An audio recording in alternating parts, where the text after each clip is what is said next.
Saudações aos amigos da TV Amergues. Hoje nós vamos conversar um pouquinho sobre as viciações mentais, a partir dos estudos de Joana de Ângeles, que estão nos livros Momentos de Saúde e O Despertar do Espírito. Os vícios mentais, as fixações que procedem das existências anteriores, elas se integram de tal maneira ao eu profundo que acabam por provocar desajustes emocionais, psiquiátricos e orgânicos.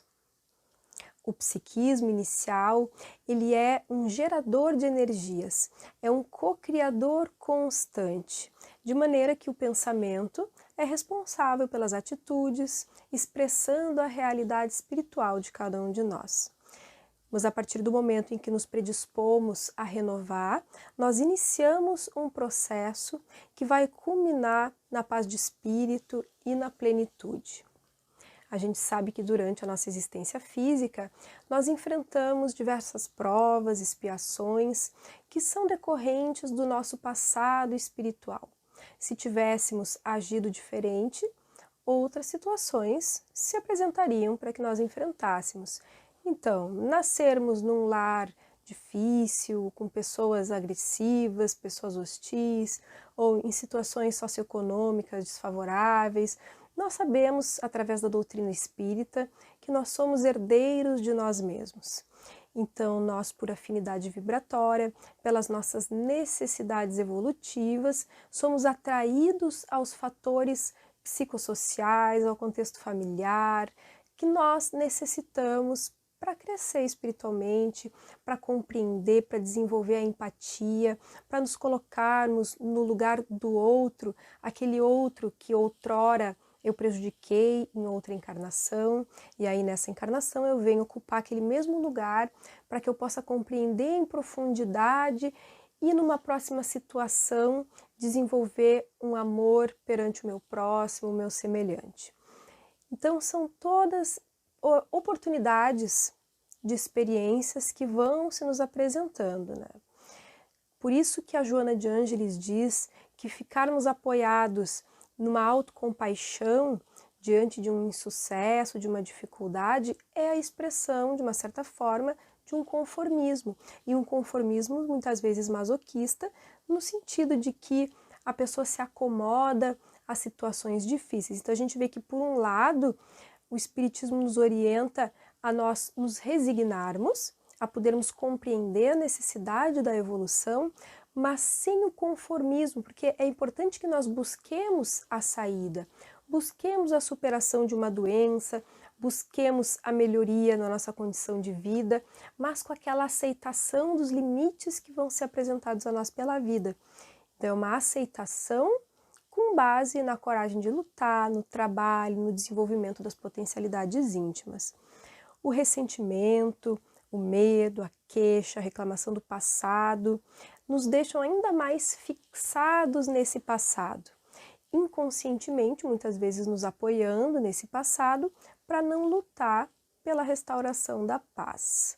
Os problemas existem para serem solucionados, diz a mentora. Não se acomodar dizendo que não vou tratar essa doença é karma, tenho que viver infeliz até o fim, de maneira nenhuma. Então, nós nos vinculamos aos seres que nós necessitamos para a evolução. Mas permanecer escravizados aos eventos afligentes é uma atitude comodista, especialmente quando nós temos meios, nós dispomos de meios para a libertação. Atitudes infelizes, isso é muito importante, que agrediram a vida, especialmente na área moral e profunda dos demais indivíduos, inevitavelmente produzem lesões degenerativas nos tecidos sutis do perispírito, que se desorganiza molecularmente, perdendo momentaneamente a harmonia de conjunto. Essa é uma informação bastante preciosa.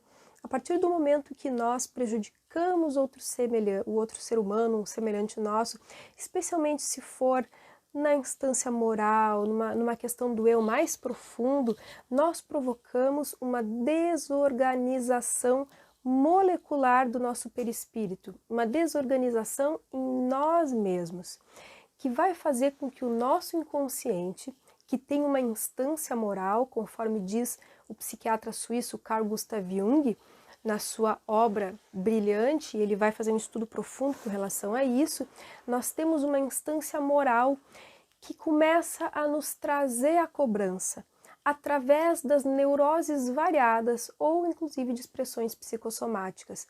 Então aquilo vem como uma necessidade de reajuste, uma necessidade não só de nos libertarmos do sentimento de culpa, mas também de uma reparação perante o outro ser humano. Independente desse outro ser humano, não quer dizer que seja a pessoa a quem eu agredi, mas a necessidade da reparação com relação ao próximo, para que eu possa registrar no meu psiquismo mais profundo a compensação daquela atitude desorganizada, desarmônica, em desarmonia com a lei da evolução, a lei universal. Então, muitas vezes essas instabilidades emocionais que nós apresentamos, muitas vezes tem relação com esse sentimento de culpa inconsciente, aquela insegurança, aquela paranoia que é o temor de sermos reconhecidos e desmascarados, que é um fator, um conflito do nosso espírito, devido a ações complicadas, difíceis, ações, erros do passado.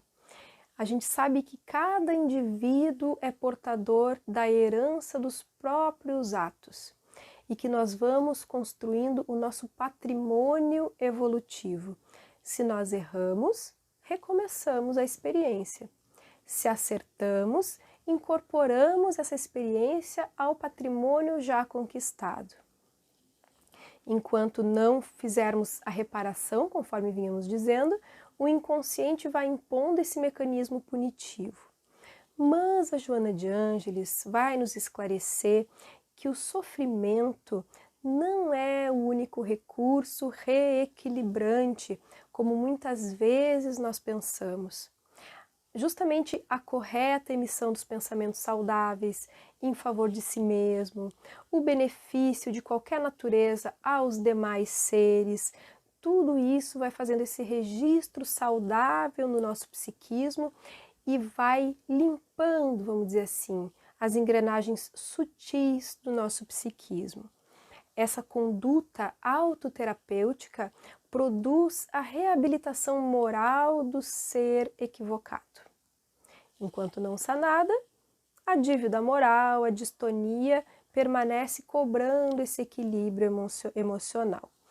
Então, se por um lado nós devemos nos conceder o direito de errar, que significa ter a humildade de nos reconhecermos humanos, por outro, nós devemos assumir o dever de nos recuperar, de vencer a instabilidade emocional através da renovação de ideias, de superar as heranças que nós trazemos no nosso funcionamento psíquico, poder trabalhar nossa autoconfiança, assumindo a responsabilidade de nossos atos, inclusive daqueles atos que nós não recordamos. O desejo e a busca da alegria deve ser a motivação para nos libertarmos da instabilidade emocional, não desistindo do plano de saúde psicológica. Muitas vezes a gente vê amigos nossos, espíritas, chegando resignados com o sofrimento, como se devessem vivenciar o karma por toda a sua vida, quando na verdade os desafios eles vão se apresentar nas nossas vidas justamente para que nós busquemos a solução, porque é nessa busca de solução que nós vamos crescer, que nós vamos nos superando, que nós vamos conquistando, né, uma elevação maior para o nosso espírito, vamos aprendendo. Então, é justamente nessa busca pela cura de uma doença, pela superação de uma dificuldade, pela harmonia diante de situações difíceis ou no convívio com pessoas difíceis. Então é justamente essa busca que importa, o querer ser feliz, o pedir a Deus para isso e ter a paciência de aguardar trabalhando para isso. É um trabalho demorado. O início dessa programação, segundo diz a mentora, geralmente é interrompido muitas vezes pela falta de forças. Nós estamos acostumados à comodidade de se sentir infeliz por conta própria. E a revolução terapêutica parece ser um grande esforço para nós. Então, é importante que nós estabeleçamos um programa de pequenos ajustamentos, deveres simples para irmos começando e que aí a gente possa também ir se sentindo estimulados pelos bons resultados, desenvolvendo uma maior vitalidade, coragem, autoconfiança, né? Estabelecendo algumas metas simples de superação de nós mesmos, como por exemplo, eu tenho o hábito de ter muitos pensamentos negativos, então eu vou procurar substituir esses pensamentos. Por que será que cada vez que a gente encontra outra pessoa, não sabe o que falar, fala mal do tempo, fala mal da política? A gente tem um hábito de falar mal, de falar de coisas ruins. Por que será? Por que não substituir, né, esse queixume? A gente tem, por exemplo, tanta facilidade de expressar maus sentimentos, aquilo que a gente não gosta, aquilo que a gente está irritado, ou brigar com alguém no trânsito ou no comércio, mas muitas vezes nós temos a mesma dificuldade, no mesmo nível, de expressar os sentimentos de amor, de alegria, de abraçar um familiar que faz muito tempo que a gente não abraça, um pai, uma mãe, um filho, um companheiro, uma companheira, né? Já paramos para pensar se existe alguém que nós não conseguimos abraçar e por que não estabelecer como uma meta de superação, poder expressar o afeto, expressar o amor, né? E dar um outro direcionamento para os sentimentos de raiva. Não é reprimir a raiva, é reconhecer a raiva, mas não jogar para o outro. Não é o outro que tem que dar conta da minha raiva, não é alguém que tem que dar conta. É eu assumir que essa raiva é minha e eu mesmo dando conta disso sem precisar jogar para outra pessoa. Então nós vemos que a maturidade psicológica é um processo de experiências felizes, de experiências ingratas, por outro lado, que vai aos poucos permitindo que o indivíduo se sinta pleno, mesmo diante de circunstâncias que possam não ser as ideais, por exemplo.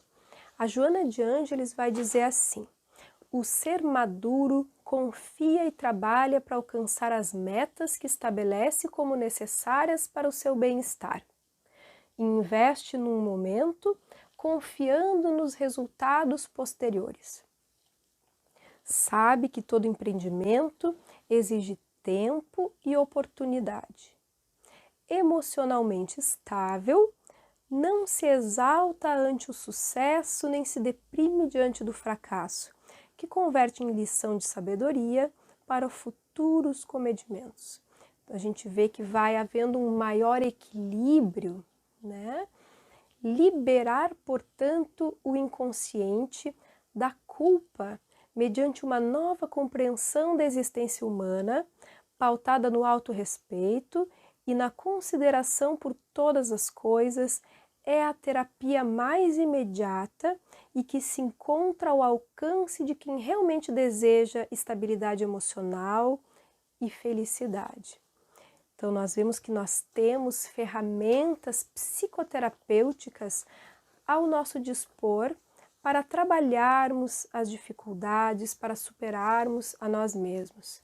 A vida é um incessante mecanismo de renovação.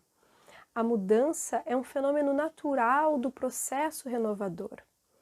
Apesar dos efeitos do nosso passado espiritual, a lei de renovação permite a mudança nos próximos dias, mediante a nossa conduta no presente. Aquilo que nós fazemos hoje que vai se constituindo num amanhã diferente, num amanhã mais pleno, né? Então, a Joana sugere revisar os nossos planos de ação com tranquilidade, considerando as possibilidades atuais, refazendo programas, estabelecendo novas metas. Se estamos corretos, se estamos dando conta, ampliar. Se insuficientes ou perturbadores, corrigir. Mas renovar-se de qualquer maneira, sempre para melhor. Então, essas são algumas das reflexões que nós tínhamos a fazer por hoje. Em breve conversamos mais um pouquinho sobre algum tópico, para que aos poucos vamos unindo esforços aí nessa construção da mudança individual, que há de se refletir numa mudança melhor também da sociedade humana. Fiquem todos em paz.